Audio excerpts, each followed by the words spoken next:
Varneuli Bələdiyyəsinin Kəpənəkçi kəndində yerləşən Ustad Aşıq Kamandarın ev muzeyində Ozan Saz televiziya müsabiqəsinin final mərhələsi keçirilib və qaliblər müəyyənləşdirilib.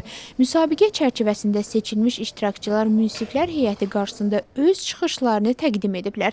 Tədbirin sonunda qaliblərin mükafatlandırılması mərasimi və konsert proqramı təşkil olunub. 24 News Medianın təşkilatçılığı ilə keçirilən layihənin əsas məqsədi milli musiqi irsinin qorunması, inkişaf etdirilməsi və gələcək nəsillərə çatdırılmasıdır.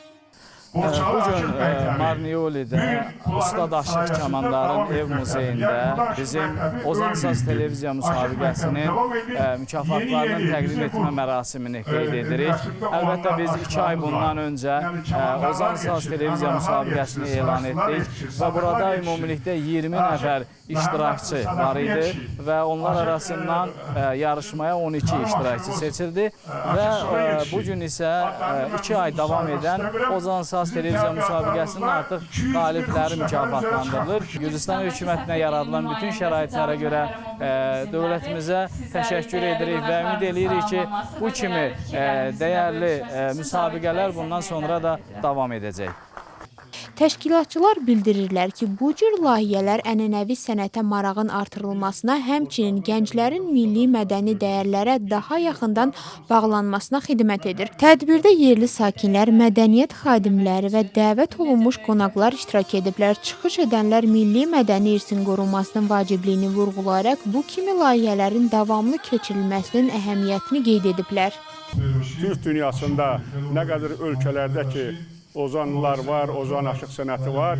Onların içərisində ilk dəfə olaraq 1927-ci ildə Gürcüstanda məhz Bolnisdə, əvvəlki adı Lüksemburq idi, orada rəsmi Gürcüstan dövləti tərəfindən rəsmi aşıqlar qurultayı məhz Borçalıda, Lüksemburqda keçirilib 1927-ci ilin fevral ayında.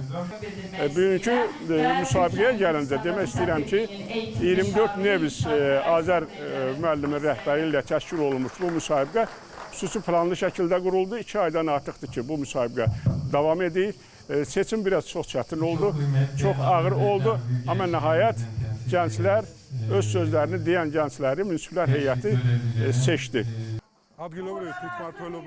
Yerli hakimiyyət orqanları hər zaman belə tədbirlərin keçirilməsinə dəstək göstərməyə çalışır. Aşıq Kamandar 20-ci əsrin ikinci yarısında fəaliyyət göstərmiş, çox tanınmış və əməkdar bir şəxsiyyət olub.